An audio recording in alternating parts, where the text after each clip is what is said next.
прошлом году культурный фонд имени Кужугета Шойгу объявил грантовый конкурс на создание первого тувинского мюзикла по мотивам тувинских народных сказок об Искузёле. Победителя на самое лучшее либретто уже выявили. Им стала Вилория Шужукпан. Именно по ее тексту будет ставиться мюзикл. В настоящее время подготовка к постановке уже в самом разгаре. Осталось подобрать музыкальное сопровождение. Сейчас уже идет конкурс среди наших композиторов по написанию музыки, да. В июле месяце мы уже должны подготовить уже музыку. Там, значит, есть экспертная группа, комиссия, которая будет приезжать сюда, и будем уже работать, уже определить, какая музыка к этой музыке.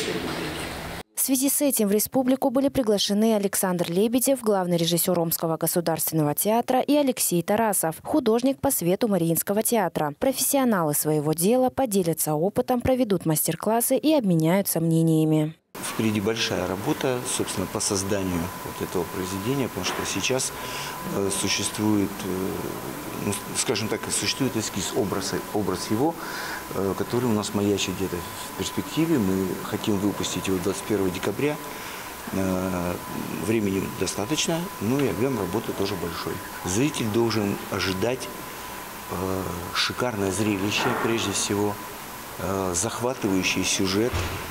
Добро победит зло, и справедливость восторжествует.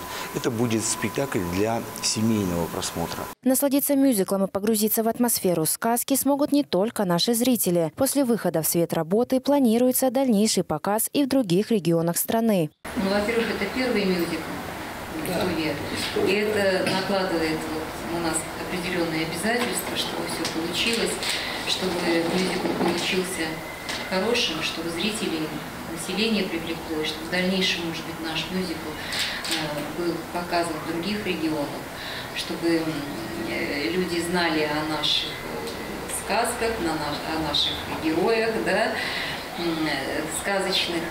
И, конечно, вот я думаю, что для наших театральных деятелей это будет большой опыт работы с вами по постановке мюзикла. 5 композиторов и 3 дизайнеров уже работают над музыкой и костюмами к данной постановке. Репетиции уже начались. Ведется большая работа для того, чтобы покорить сердца тувинских зрителей. Арлана Байтуба, Тырбазана, Азамат Очур, телеканал Тува-24.